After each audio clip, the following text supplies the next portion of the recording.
Sesampainya di rumah, saat baru beberapa menit ia memejamkan matanya, terdengar suara teriakan ibunya dari arah dapur. Sontak saja Alea langsung terbangun dan berlari menuju tempat ibunya berada. "Ibu, ada apa, Bu?" ujar Alea yang panik. "Tidak tahu, Alea.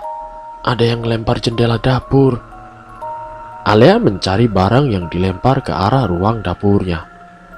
Ia mendapatkan sebuah batu yang dibalut dengan kertas. Ia membuka kertas tersebut. "Aku sudah menegaskan untuk tidak mencari tahu. Jangan pernah ikut campur dengan urusan ini." "Biadab, dasar pengecut. Keluar ke hadapanku, sini!" teriak Alea ke arah luar jendela. Alea sudah seperti orang gila, berteriak-teriak tidak jelas. "Ibu, sudah ibu, istirahat saja. Biar Lea yang beresin ini." "Tapi memangnya siapa yang kamu bilang pengecut itu, Nak?" "Bukan siapa-siapa, Bu. Sudah, ibu pergi sana. Biar Lea yang beresin." Hari Ahad yang muram. Di luar cuaca sedang tidak baik. Rintik-rintik hujan yang turun membasahi tanaman-tanaman yang ada. Kaca jendela Alea penuh dengan rintikan hujan. Di sebuah kamar yang sederhana, terlihat sosok perempuan cantik yang sedang menatapi jendela yang penuh dengan rintikan hujan. Sejuk sekali, batin Alea. Dor! Seketika sebuah suara yang mengagetkan Alea. "Siapa?" ujar Alea, tidak melihat satupun makhluk di hadapannya. "Ini aku, Dini." "Kamu di mana, Din?" "Aku di sini, Lea."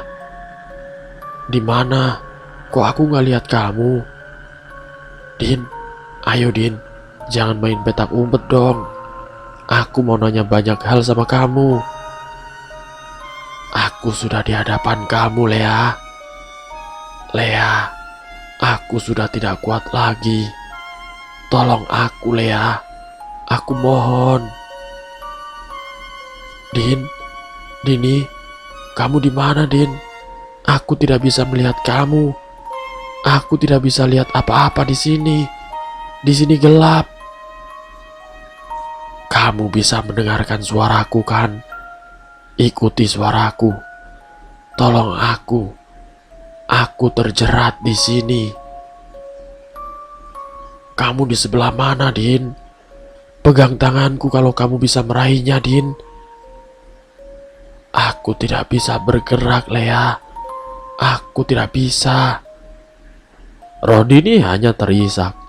Isak yang membuat kepala Alea semakin pusing. Alea pusing apa yang harus ia lakukan sekarang.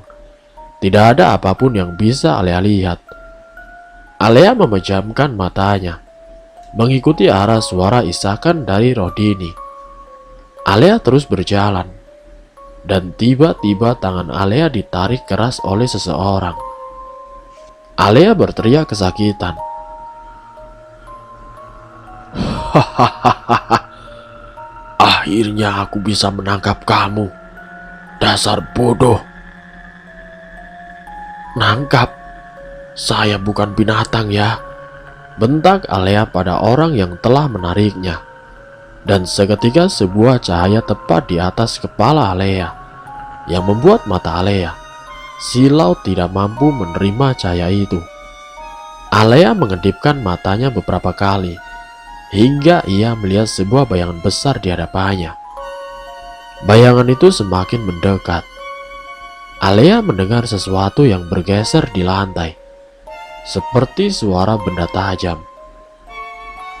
Keringat Alea bercucuran. Detak jantungnya semakin cepat.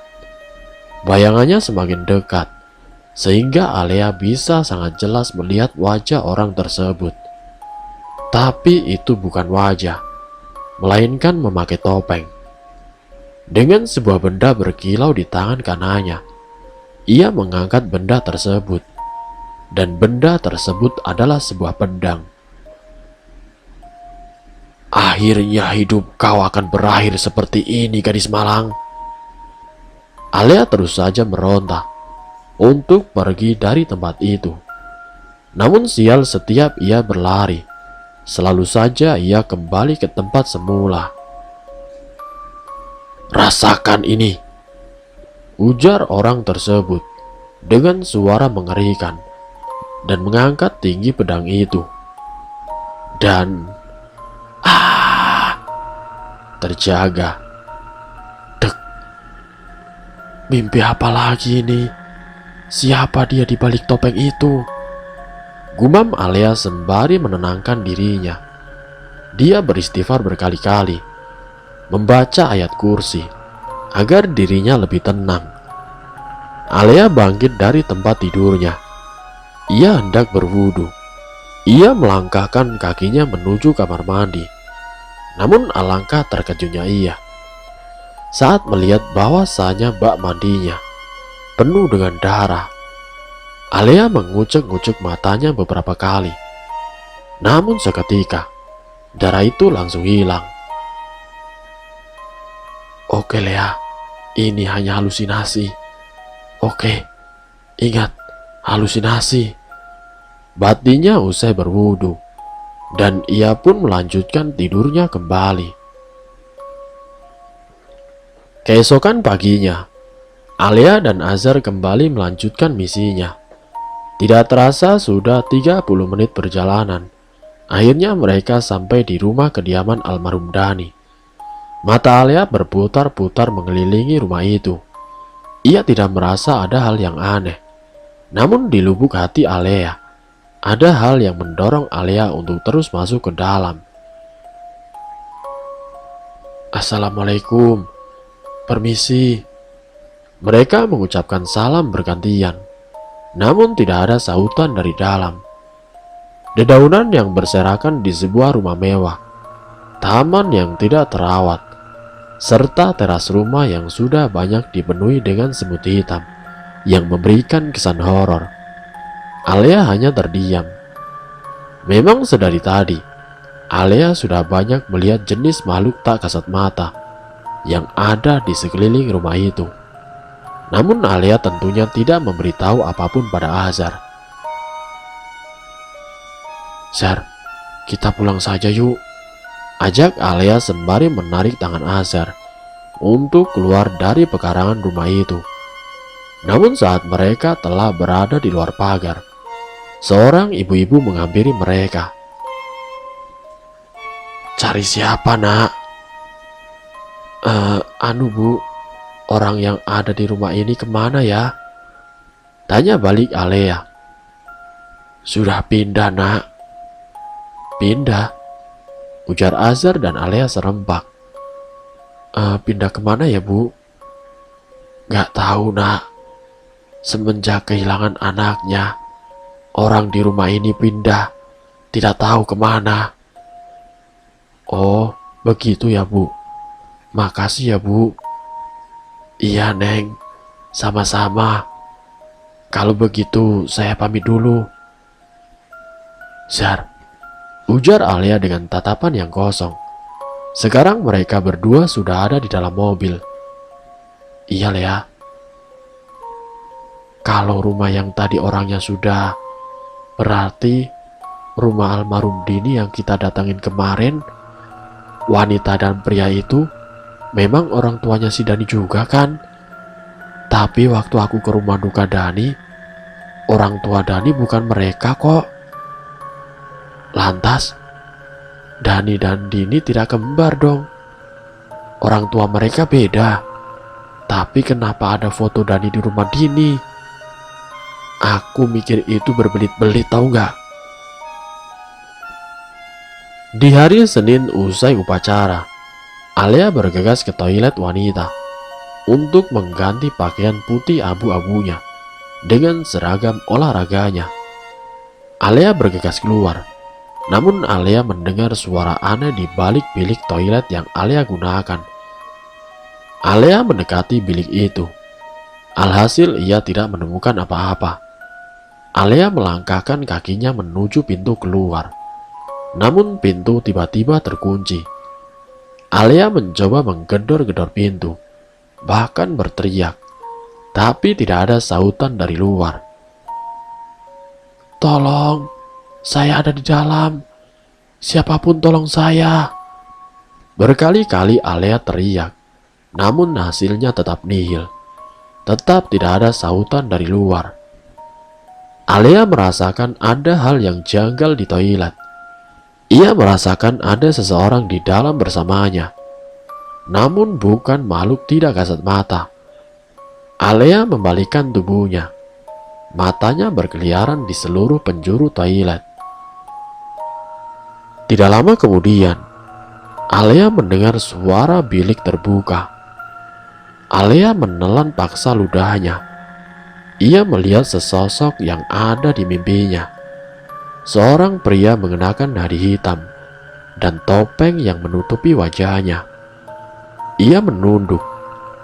Namun tiba-tiba, ia menengadahkan wajahnya sejajar dengan wajah Alea. Ia mencoba mendekati Alea. Sontak saja langsung membuat Alea panik. "Tolong, siapapun, tolong!" Alea sudah berteriak seperti orang gila. Namun masih saja tidak ada yang mendengar. "Jangan mendekat. Kamu, jangan mendekat," ujar Alea menunjuk pria itu. Dengan keringat yang telah membasahi pelipisnya, pria itu tetap saja mendekatinya. Ia memajukan tangan kanannya, membentuk cengkraman.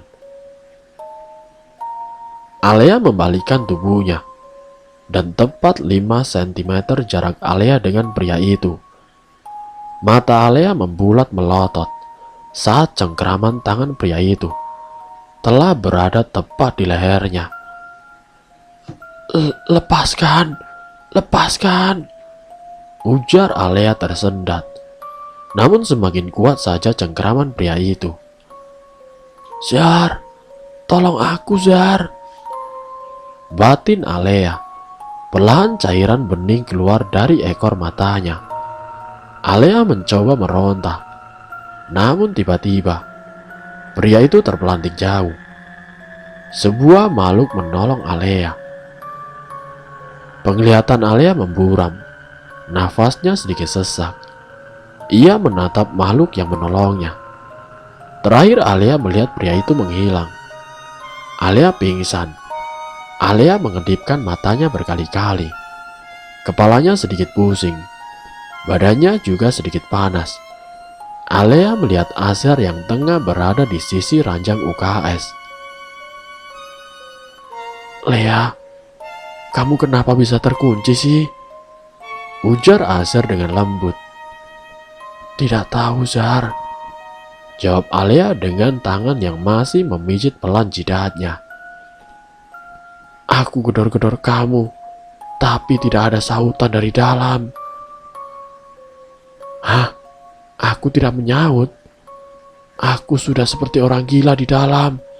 Aku berteriak-teriak, gedor-gedor pintu. Masih saja tidak ada yang dengar satu orang pun," ujar Alea emosi. "Tapi kamu tidak ada suaranya. Aku juga sudah dobrak-dobrak pintu, tapi tetap saja tidak bisa dibuka." "Kamu beneran, Zar?" ujar Alea dengan raut wajah serius. "Serius, lah. Serius. Kamu tidak ada sautan. Padahal sudah aku teriak-teriaki. Awalnya sih aku sudah mau pergi dari sana. Namun baru saja beberapa meter, aku mendengar batinan kamu. Bukannya kamu tidak bisa baca pikiranku?" "Iya, tapi aku bisa mendengar isi hati kamu." "Kamu kenapa bisa pingsan?" Azhar bertanya dengan tangannya memijit pelan kaki Alea. Aku didatangin seseorang. Dia mencekik leherku." Jawab Alea, yang perlahan cairan bening telah keluar dari ujung ekor matanya. Sudah, tenangin dulu diri kamu. Seseorang, berarti manusia dong.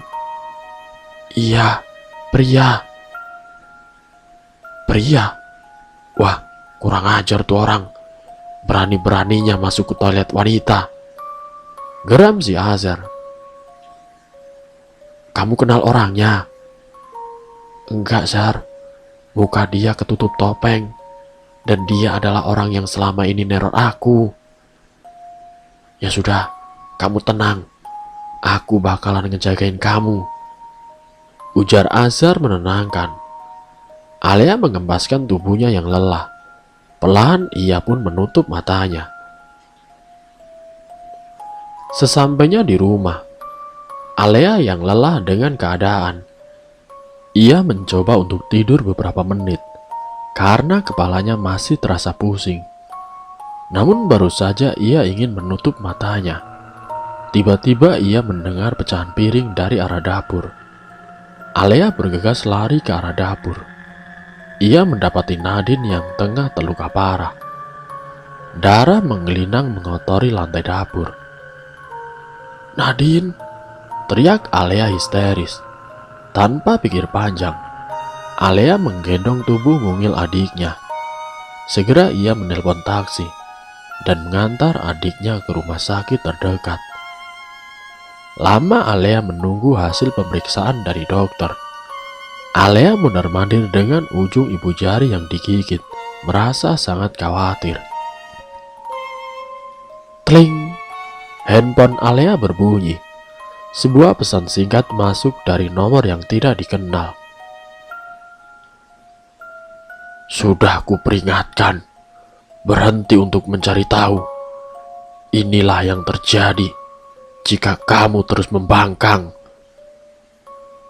Alea menggenggam HP-nya kuat-kuat, menahan seluruh amarah yang ada. Pengecut, kalau punya urusan sama aku, jangan lampiaskan ke keluargaku. Bajingan, ujar Alea frustasi. Alea, ujar seseorang memanggil namanya. Alea menoleh ke sumber suara. Kamu, kenapa ada di sini? Ujar Alea berusaha menyembunyikan kemarahannya. Adek aku sakit. Kamu, kenapa di sini? Adek aku juga sakit. Jer, bisa nggak sih? Jangan lontarkan pertanyaan pusing. Ujar Alea kesal kemudian pergi. Jerry hanya menatap bingung pada Alea, yang terlihat marah padanya. Alea tidak peduli pada pertanyaan yang Jerry lontarkan padanya. Alea pergi menuju toilet. Ia membasuh wajahnya. Ia sudah benar-benar sangat marah. Awas saja kalau si pembunuh ketangkap. Tidak bakalan aku biarkan dia melihat isi dunia ini lagi. Beraninya dia melukai Nadine. Gumam Alea dengan kesal, dengan mengepalkan kedua tangannya. Alea kembali menuju ruang tunggu. Sudah setengah jam ia menunggu dokter memberi kabar. Akhirnya dokter keluar dari ruangan. Bagaimana keadaan adik saya, dok? Ujar Alea berparas serius. Adik kamu kekurangan banyak darah, tapi alhamdulillah sudah kami atasi dengan baik. Sekarang kondisinya masih lemah. Ujar dokter itu panjang lebar. Bolehkah saya masuk, dok? Tentu boleh, silahkan. Alea terburu-buru mendekati adiknya. Dilihatnya adiknya yang tengah berbaring dengan selang darah di lengan tangannya. Oksigen yang menutupi hidung dan juga mulutnya. Alea mengelus puncak kepala adiknya. Alea masih berkelana di lamunannya. Banyak hal yang ia pikirkan. Pokoknya kasus ini harus tuntas hari ini juga, tegas Alea dalam hati. Pelajaran pertama biologi. Alia sangat memperhatikan guru yang menjelaskan di depan. Begitu juga dengan teman-temannya yang lain. Namun perhatian Alia teralih oleh makhluk tak kasat mata yang pernah menghasut almarhum Dani untuk bunuh diri, yang berhasil rencananya Alia gagalkan. Ia tersenyum menyerengai kepadanya, menampakkan gigi-giginya yang tajam, lendir yang menyapu lantai, serta daging-daging yang telah membusuk. Alia merasa jijik dan mual melihat semua itu. Makhluk itu menatap tajam ke arah Alia. Alia berusaha fokus kepada gurunya dan mengabaikan makhluk itu. Makhluk itu tampak marah, telah diabaikan oleh Alia, kemudian pergi menghilang. Istirahat pertama Alia mencari Azhar dan Jerry. Bagaimanapun juga, kasus ini harus diselesaikan hari ini juga. Setelah menemukan mereka berdua, Alia mengajak mereka di taman belakang sekolah. Aku mau menyelesaikan kasus ini hari ini juga, ujar Alia dengan nada sedikit tinggi. Apa kamu serius? Ujar Jerry yang gugup. Iya Lea, apa tidak keburu? Sangka si Azhar. Tidak, keputusanku sudah bulat. Kamu Zar, nanti pergi ke rumah Fadil. Pasti Fadil sudah pulang, dan aku sama Jerry bakal pergi ke rumah almarhum Dini. Loh, kok kamu malah milih sama Jerry? Kamu sama aku saja Lea. Jar, kalau aku sama kamu, terus Jerry sendirian, bakalan blak-blakan buat mencahin ini kasus. Lagian aku yakin kamu bisa kan Zar? Ya bisa-bisa saja sih. Oke. Azhar mengangguk mengerti. Jam pelajaran ke-8 ini adalah jam terakhir Alia belajar. Pikiran Alia hanya tertuju pada kasus kematian Rodini. Alia sudah menyusun rencana bersama dua sahabatnya. Alia juga bingung. Beberapa hari Rodini tidak menampakkan diri padanya. Sempat waktu itu ia menampakkan diri pada Alia. Namun anehnya, Alia tidak dapat melihatnya. Alia merasa ngantuk di kelas. Ia izin pada guru untuk mencuci muka. Alia melangkahkan kakinya menuju keran air yang ada di penghujung kelasnya. Ia membasuh wajahnya hingga rasa kantuk itu menghilang. Namun saat Alia berbalik badan, sekilas Alia melihat sosok pria yang mencekiknya kemarin. Alia geram akan ulahnya pada Nadine. Alia berteriak ke arahnya, kemudian mengejarnya. Pria itu berlari dan tiba-tiba menghilang. Selembar kertas yang sudah diremuk menarik perhatian Alia. Alia mengambil kertas itu dan lalu membukanya. Pengecut, beraninya main belakang, ujar Alia geram dan meremuk kertas itu. Alia tengah bersiap-siap untuk memecahkan kasus malam ini. Alia sudah tidak bisa menahan amarahnya yang telah bergejolak. Ia menyiapkan sebuah hadiah hitam dengan celana Levi's dongker yang tidak terlalu ketat, sepatu Vans berukuran pas-pasan pada kakinya. Sekarang masih pukul 5 sore. Alia tidak sabar menunggu malam ini. Ia kembali membuka kertas yang telah ia remuk tadi. Haha, kamu berani membangkang. Cepatlah temui aku jika kamu berhasil menemuiku. Manusia bodoh sepertimu tidak akan pernah kembali dengan selamat. Selamat bermain. Setiap kali Alia membaca isi surat itu, ingin rasanya Alia mencabik-cabik tubuh pria itu. Pengecut. Sebelum aku berurusan dengan manusia tidak berotak, Mending aku selidiki kasus kematian Rodini dulu. Ini pasti ada kaitannya dengan kematian Dini, gumam Alea. Teling, satu pesan masuk di HP Alea. Lea, sekarang aku berangkat ke rumah Fadil.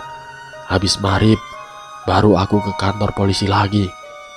Kamu jaga diri kamu baik-baik ya. Pesan dari Azhar. Alea hanya membaca pesan singkat dari Azhar. Usai sholat maghrib di masjid, Azhar melajukan mobilnya menuju rumah Fadil. Tidak butuh waktu lama. Akhirnya Azhar sampai di kediaman Fadil.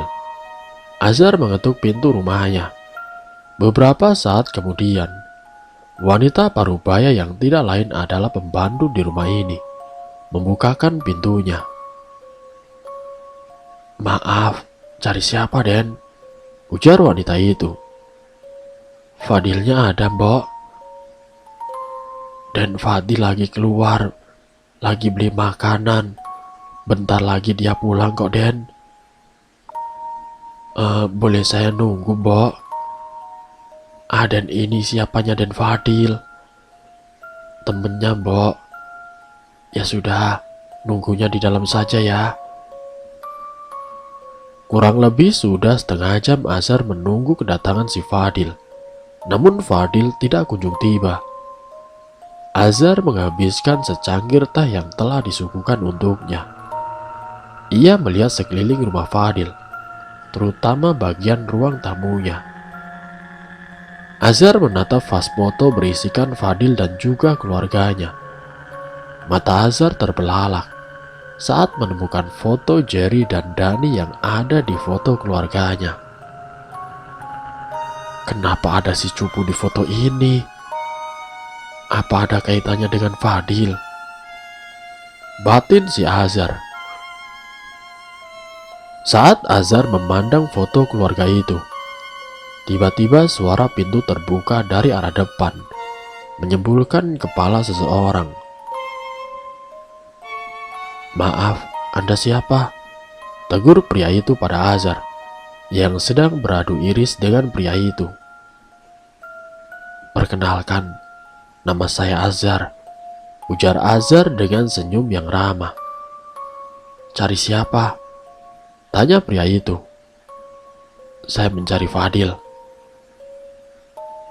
Oh, ada urusan apa sama saya? Ujar Fadil sembari melepaskan jaket hitam yang ia kenakan. Kemudian mengajak Azhar duduk di hadapannya. Apa benar kamu mantan kekasih Dini? Tanya Azhar dengan tergesa-gesa. Iya, benar. Raut wajah pria itu berubah menjadi lesu. Apa kamu ada di kejadian waktu Dini meninggal? Kamu polisi? Tanya balik Fadil. Saya bukan polisi. Ada hal yang ingin saya tanyakan. Tolong jawab pertanyaan saya tadi. Maaf, waktu itu saya tidak ada di kejadian itu. Lagian sebelum dia meninggal, saya sudah tidak lagi bersama dia. Terus kalau boleh tahu, Jerry siapanya kamu? Dia adik saya. Oh, jadi begitu. Terakhir kali kamu berbincang dengan Dini kapan? Saya lupa. Oh iya, sebentar. Saya mau ke dapur dulu. Fadil beranjak dari tempat duduknya. Azhar menatap dengan intan gerak-gerik dari Fadil. Menurut Azhar tidak ada yang perlu dicurigai dengan Fadil. Lama Azhar menunggu Fadil, namun tidak kunjung datang. Azhar merasa ada hal yang janggal. Semua ruangan itu menjadi sunyi. Tidak ada suara sedikit pun. Bahkan detik jam yang tadi terdengar, sekarang sudah redam. Perlahan Azhar melangkahkan kakinya menyusul Fadil, yang mengaku hendak ke dapur. Azhar tidak melihat satu orang pun di dapur. Azhar mulai was-was akan keadaan. Azhar berbalik badan, hendak keluar dari dapur. Namun tidak jauh dari hadapannya, berdirilah sosok pria mengenakan jaket hitam yang menutupi seluruh kepalanya dengan sebilah pisau yang ada di genggaman tangannya. Pria itu mendekat ke arah Azhar. Spontan Azhar menjauh dari pria itu. Azhar berlari ke arah pintu luar. Namun setibanya di sana, pintu itu mendadak terkunci. Namun hasilnya nihil. Dalam benak Azhar sekarang hanya ada satu harapannya, yaitu untuk keluar. Jendela. Azhar menyingkap kain hordeng. Didapatnya sosok pria tadi sedang menunggunya di luar jendela. Keringat bercucuran di pelipis si Azhar. Tenang Zar, tenang. Batin Azhar menenangkan dirinya. Dikurungnya niat untuk keluar dari jendela. Ia menunggu sampai sosok itu tidak ada. Ia mengintip lagi ke arah jendela. Azhar menghela nafas saat ia tidak menemukan sosok pria tadi. Azhar. Seseorang memegang pundak Azhar. Azhar terkejut. Dengan sigap Azhar meraih tangan yang ada di pundaknya. Azhar menoleh. Fadil, ujar Azhar melotot. Kenapa? Tanyanya kebingungan. Tidak kenapa-kenapa. Saya pamit pulang dulu. Maaf telah mengganggu waktu Anda. Ya, silakan. Fadil mengantar Azhar hingga ke depan gerbang dan menunggunya sampai mobilnya melaju. Di tengah perjalanan, Azhar merasa janggal dengan Fadil beserta si Jerry. Alea, gumam Azhar saat teringat pada Alea yang tengah bersama si Jerry. Ya, Alea dari tadi belum ngasih kabar. Azhar meraih handphonenya, mencari kontak Alea, dan lalu menelponnya. Sedangkan di lain tempat, nah, di sini Jar, ujar Alea menunjuk arah rumah Dini. Oh, ya sudah, langsung nepi saja, ujar Jerry menepikan mobilnya. Ayo masuk, ujar Alea sembari turun dari mobil. Alea dan Jerry melangkahkan kakinya menuju rumah kediaman almarhum si Dini. Hawa dingin menyelimuti malam. Bukan, ini bukan dingin malam. Seperti hawa kematian. Ya, Alea pernah merasakan hawa ini. Saat masuk ke area rumah ini, Alea seperti masuk ke ruang 3 dimensi. Mungkin untuk manusia biasa tidak akan bisa melihat semua ini. Alea merasa ada hal yang tidak nyata di sini. Alea melihat ke sekeliling. Kamu tunggu di sini sebentar tidak apa-apa kan, Jer? Iya, jangan lama-lama ya. Drrrt, drrrt. HP Alea bergetar. Diraihnya HP-nya yang ada di sakunya. Halo, Lea, kamu lagi di mana? Ya, aku lagi di rumah Dini lah. Apa Jerry ada di dekat kamu? Untuk sekarang sih enggak. Tadi dia kebelat. Kenapa, Zar?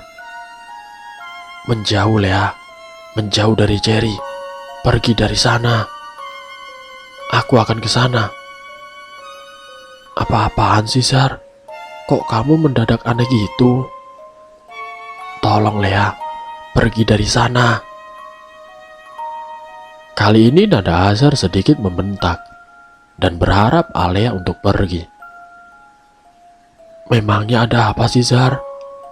Alea mendadak kebingungan dengan sifat si Azhar yang mendadak berubah. Alea mengawasi sekitarnya. Ia tidak mendapatkan sosok Jerry. Alea melotot saat ia melihat sebuah bayangan hitam berdiri berjarak 20 meter dari posisinya berdiri. "Zar, tolong aku, Zar," ucap Alea dengan pelan. "Halo, halo, Lea, jawab aku, Lea, halo." Tut, tut. Sambungan telepon terputus. Alea yang tengah berdiri berhadapan dengan sosok itu.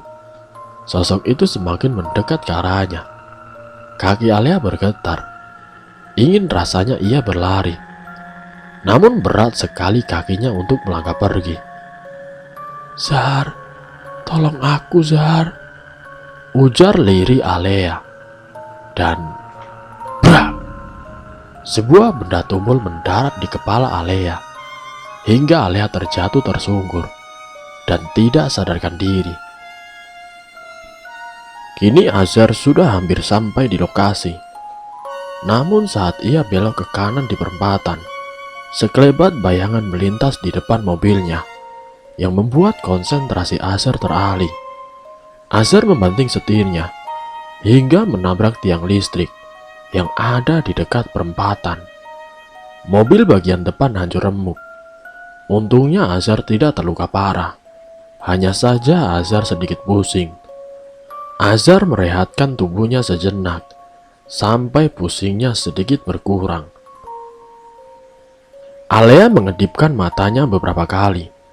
Cahaya yang berada tepat di atas kepalanya membuat mata Alea harus menyipit. Alea tengah duduk di kursi dengan tubuh yang dililit dengan tali. Ini sama seperti di dalam mimpinya. Hanya saja ia di dalam mimpinya tidak diikat seperti ini. Alea memandang sekitarnya. Mata Alea tertuju di bagian pojok ruangan. Sebuah bayangan putih sayup-sayup berhasil Alea tangkap dengan kedua bola matanya. Dini, Alea terbata sambil mengedipkan matanya beberapa kali. Ia melihat sosok itu tengah berada di dalam jeratan. Alea kenal betul dengan sosok yang ada di belakang Dini. Memeluk erat si Dini, sehingga Dini tidak bisa bergerak. Ya, itu adalah makhluk tak kasat mata yang membenci Alea. Dia yang menghasut Dani waktu itu. Alea yang menggagalkan rencananya dan menyelamatkan si Dani. Oleh sebab itu, makhluk itu sangat membenci Alea karena Alea ikut campur urusannya. "Lea, maafkan aku, Lea," ujar Rodini dengan isakan tangis yang pilu. Hahaha. Sebuah suara menggema di dalam ruangan yang Alea tempati. Alea memberontak melepaskan diri dari ikatan. Alea ingat suara itu. Suara yang persis dengan yang ada di dalam mimpinya. "Ayo manusia bodoh, berontak sekuat tenaga." "Manusia bodoh," batin Alea. "Kamu siapa? Hah?" Alea membentak. "Dasar manusia bodoh." Ia menunjuk Rodini. Alea masih berusaha melepaskan ikatan yang ada di tubuhnya, sembari mencaci maki suara yang menggema. Kini suara tepuk tangan menggelegar dengan sebuah bayangan besar mulai mendekati ke arah Alea. "Lea, awas, dia adalah Tuan Oh yang masuk ke tubuh Jerry teman kamu." Dini memperingati Alea. Ia juga sangat berusaha melepaskan diri dari pelukan iblis.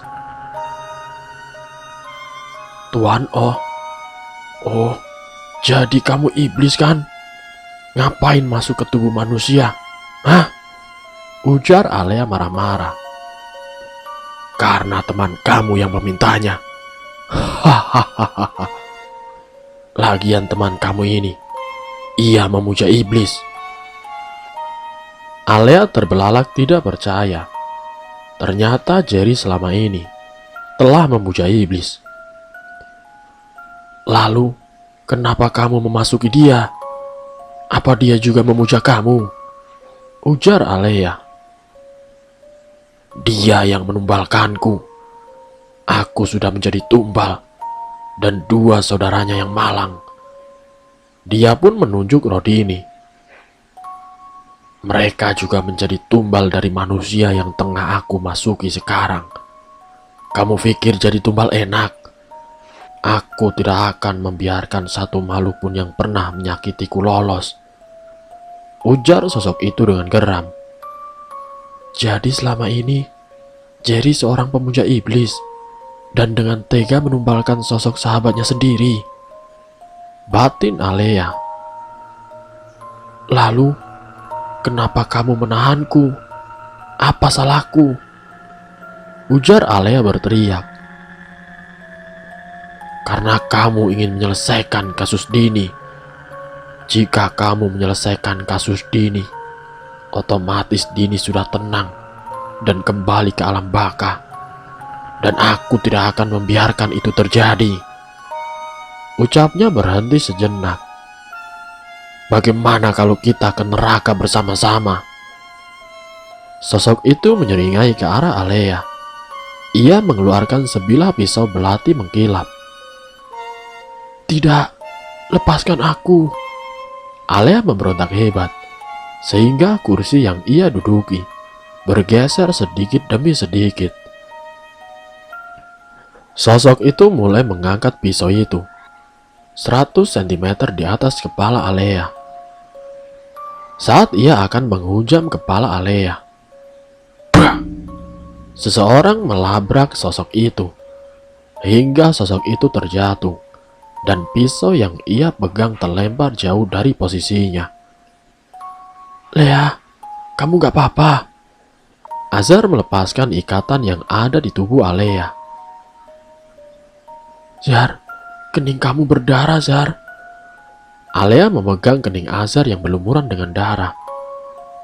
Itu tidak penting, Lea. Kita harus pergi dari sini.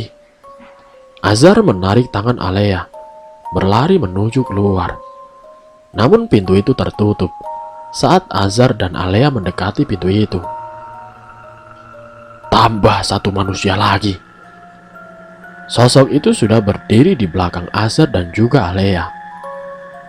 Lea, kamu tenang. Biar aku yang melawan dia. Azar memegang erat kedua bahu Alea. Mau apa kamu? Hah? Ujar Azar pada sosok itu. Kita akan ke neraka bersama-sama. Suaranya mulai berubah. Tubuh Jerry semakin lama semakin membesar. Alea menelan paksa salivanya. Semakin membesar. Dan akhirnya tubuh Jerry meledak. Darah bercipratan kemana-mana hingga mengenai pipi Alea dan Azar. Alea berteriak histeris. Sosok yang berada di tubuh Jerry sekarang menampakkan wujud aslinya. Besar tinggi dengan warna coklat tua. Daging yang membusuk, mengeluarkan ratusan belatung. Aromanya sangat busuk. Alea tidak tahan mencium aromanya, hingga Alea muntah-muntah. Azar yang melihat Alea muntah-muntah, langsung saja ia memeluk Alea ke dalam dekapannya. Makhluk itu mendekati mereka berdua. Azar langsung pasang badan, melindungi Alea. Mudah saja bagi iblis itu menyingkirkan si Azar. Hanya dengan satu telunjuk yang ia gerakan, Azar sudah terpelanting. Tubuhnya menghantam dinding. Azar berusaha untuk bangkit. Saat iblis itu menyentuh Alea, sontak saja Azar melempar kursi ke arah iblis itu. Iblis itu menoleh ke Azar dan lalu mendekatinya. Iblis itu menggerakkan telunjuknya ke atas. Tubuh Azar ikut naik ke atas. Azar meronta-ronta di udara. Alea tidak tinggal diam.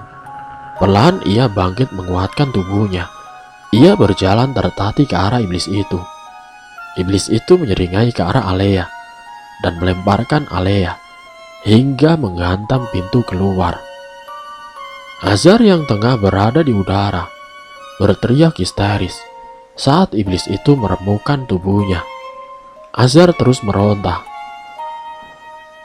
Ayo, Keluarkan seluruh tenaga kamu. Dasar manusia bodoh. Iblis itu tertawa puas saat melihat Azar berteriak kesakitan. Manusia, manusia di atas iblis. Manusia lebih mulia dari iblis. Azar mulai kelelahan. Nafasnya putus-putus. Aku sudah bosan bermain-main dengan kalian. Kubunuh kalian sekalian. Namun tiba-tiba, bah! Suara dobrakan pintu yang begitu keras, hingga pintu itu menjadi hancur. Angin yang begitu kencang masuk ke dalam ruangan yang Alea tempati. Terlihat sosok anak kecil yang berdiri di ambang pintu. Angin itu mengibaskan rambutnya. Sebuah gulungan kabut hitam yang menyeruak di sekitar tubuhnya. Matanya merah padam. Kakinya tidak menyentuh lantai. Iblis itu menoleh ke arah sosok itu dan menjatuhkan si Azar. Alea berlari sekuat tenaga ke arah si Azar. Ia memeluk puncak kepala Azar. Sosok itu memasuki ruangan. Alea terus memperhatikan sosok itu. Dekat demi dekat, hingga betapa terkejutnya Alea saat sosok yang ia lihat melainkan. Nadine, teriak Alea histeris. Nadine bukanlah Nadine. Nadine tengah dikuasai oleh satu roh. Nadine menggerakkan jari jemarinya tertuju pada sosok iblis yang menyerang Alea dan Azar. Iblis itu terjengkang, menghantam sebuah meja kayu tua. Nadine memasuki ruangan lebih dalam. Kali ini makhluk tak kasat mata yang memeluk si Dini mulai menyerang Nadine. Dengan mudahnya Nadine menghancurkan makhluk itu. Roh Dini telah bebas. Roh Dini menghampiri Alea dan mengajak Alea bergegas pergi. Alea, ayo kita pergi. Tapi Nadine bagaimana? Tanpa menjawab, Dini telah menggenggam tangan Alea. Genggamannya bukan seperti makhluk halus, melainkan seperti manusia. Alea tidak mengetahui apa yang selanjutnya terjadi pada Nadine. Terakhir Alea melihat Nadine bergulat dengan iblis dan merobek tubuh iblis itu. Azar mengerjapkan matanya beberapa kali. Ia melihat Alea yang memangku kepalanya. Gadis itu terlihat lusuh dengan darah yang sudah kering di pelipis kirinya. Lea, ujar Azar terbata. Sudah siuman. Alhamdulillah. Kenapa kita di sini? Mendengar perkataan Azar, Alea hanya tersenyum ke arah Azar. Kamu harus pulang, ujar Alea sembari mengelus rambut Azar. Kita yang harus pulang. Azar bangkit dan duduk di samping Alea. Gadis itu hanya menatap kosong ke arah Azar. Matanya berbinar. Alea memegang pipi Azar. Tangannya terasa dingin. Lea, kamu tidak kenapa-kenapa kan? Ujar Azar kebingungan. Aku tidak kenapa-kenapa. Kamu bisa antar Nadine pulang kan? Kenapa harus aku? Kamu kan ada. Kita akan bawa Nadine pulang bersama. Lagi-lagi hanya dibalas senyuman oleh Alea. Ayo bangkit. Kamu gendong Nadine ya. Lewat sini. Ujar Alea memberi petunjuk jalan keluar. Tempat ini aneh Alea. Ujar Azar tergopoh, menggendong Nadine yang tengah pingsan. Ini bukan dunia kamu, Zar. Alea terus berjalan tanpa menoleh. Langkah Azar terhenti. Ia sangat sadar sepenuhnya bahwa gadis yang tengah berada di depannya ini bukanlah Alea. Kamu siapa? Kamu bukan Alea kan? Alea menghentikan langkahnya. Cepat lewat sini, ujar Alea dengan jari telunjuk menunjuk arah jalan keluar. Terlihat pancaran sinar putih di sana.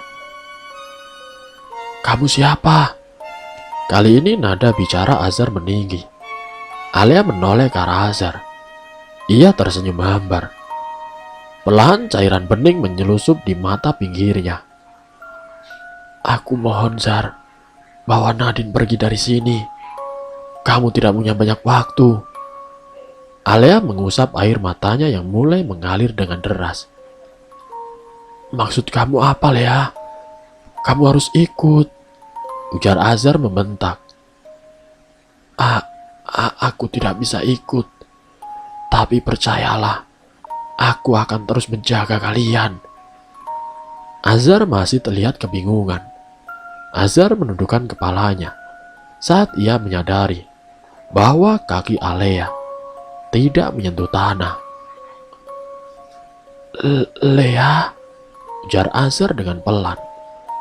Alea mendekat ke arah Azar. Zar, aku tidak seperti kalian lagi. Jadi aku mohon, cepat pergi dari sini. Apa yang terjadi, Lea? Ujar Azar menahan air matanya yang sebentar lagi akan tumpah. Alea menatap Azar dalam-dalam dengan keyakinan yang kuat.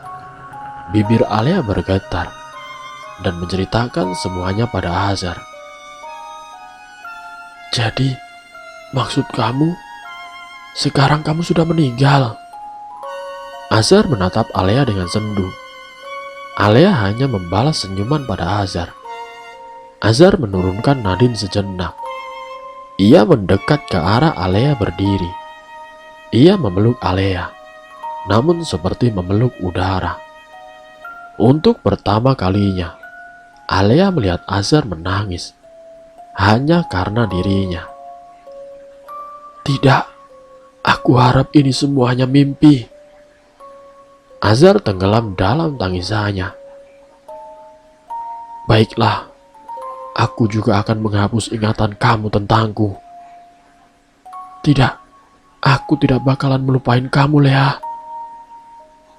Zar, aku tidak mau kamu mengingat masalah ini terus. Biarkan aku menghapus ingatan kamu tentangku. Kalau aku bilang tidak ya tidak. Kali ini Azar bersikap tegar. Baiklah, cepatlah. Waktu kalian tidak banyak lagi. Bawa Nadine pergi dari sini. Jaga dia. Azar kembali menggendong Nadine yang masih pingsan. Ia masih berharap bahwa semua ini hanya mimpi. Azar berjalan menuju arah yang ditunjuk Alea. Meskipun Azar tidak mau ingatannya dihapus, namun secara diam-diam, Alea tetap menghapus ingatan Azar tentang dirinya. Alea menatap punggung Azar, hingga punggung itu menghilang dari tatapannya. Usai Alea memastikan bahwa Azar dan Nadine kembali ke tempat yang seharusnya, Dani dan Dini datang menghampiri Alea. Lea, ini sudah waktunya. Alea mengangguk dan mengikuti ajakan Dani dan Dini untuk pergi ke tempat barunya, yaitu dunia yang abadi. Ingatkan aku untuk selalu sayang sama kalian, batin Alea yang bisa dengan mudah didengar oleh dua saudara kembar itu. Saudara kembar itu hanya tersenyum. Perlahan tiga sosok itu menghilang, kembali ke dunianya yang abadi. Dan selesai. Itulah kisah misteri yang berjudul Dendam Tumbal Pemuja Iblis. Semoga dari kisah ini kita dapat mengambil hikmah dan juga pelajarannya. Ambil sisi positifnya dan buang jauh-jauh sisi negatifnya. Terima kasih untuk kalian yang sudah mampir di channel kami. Jika kalian tertarik dengan video kami, silakan tekan tombol like, share, dan komen. Dan subscribe untuk mengikuti video-video kami yang selanjutnya. Wassalamualaikum warahmatullahi wabarakatuh.